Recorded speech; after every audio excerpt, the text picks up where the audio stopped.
Global super লিগে ঝলক দেখালেন সৌম্য সরকার। ক্যারিবিয়ান দ্বীপপুঞ্জে গ্লোবাল সুপার লিগে যেন দেখা দিলেন অন্য এক সৌম্য সরকারের। সেই ক্যারিয়ারের শুরুর মতো চোখ জুড়ানো মারকুটে ব্যাটিং, ফাইনালের মতো কঠিন ম্যাচেও খেললেন বিধ্বংসী ইনিংস, হয়েছেন ম্যাচ সেরা, টুর্নামেন্টের সর্বোচ্চ রান সংগ্রাহকও। হঠাৎ সৌম্য সরকারের এমন চোখ জুড়ানো পারফরম্যান্সের পিছনের গল্প জানবো আজকের ভিডিওতে। বাংলাদেশ ক্রিকেটের পরিচিত মুখ সৌম্য সরকার, তবে হঠাৎ করে কোথায় যেন হারিয়ে গিয়েছিলেন তিনি। খুব একটা ভালো পারফরম্যান্স করতে পারছিলেন না। তবে এবার সেই পুরনো সৌম্যকে দেখতে পেল পুরো ক্রিকেট দুনিয়া। ওয়েস্ট ইন্ডিজে অনুষ্ঠিত গ্লোবাল সুপার লিগে রীতিমতো চমক দেখিয়েছেন তিনি।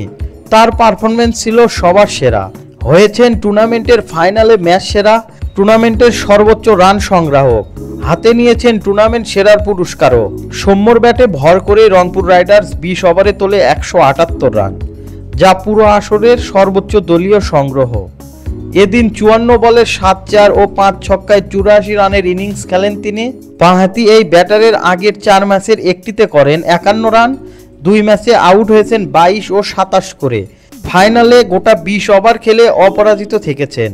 সব মিলিয়ে 142 স্ট্রাইক রেটে টুর্নামেন্টের সর্বোচ্চ 188 রান তুলে ম্যান অফ দ্য টুর্নামেন্ট হয়েছেন তিনি। প্রভিডেন্স স্টেডিয়ামে গ্লোবাল সুপার লিগের ফাইনালে অস্ট্রেলিয়ার ভিক্টোরিয়াকে 56 রানে হারিয়ে প্রথমবারের মতো এ আসরের শিরোপা জিতল রংপুর রাইডার্স। আর এ শিরোপা জয়ের অন্যতম কারিগর ছিলেন সৌম্য সরকার। প্রিয় দর্শক, এখন দেখার বিষয় আসন্ন বিপিএলে সৌম্য সরকার এই পারফরম্যান্স কি ধরে রাখতে পারবে? অবশ্যই আপনার মূল্যবান মতামতটি আমাদের কমেন্ট বক্সে জানিয়ে দিন।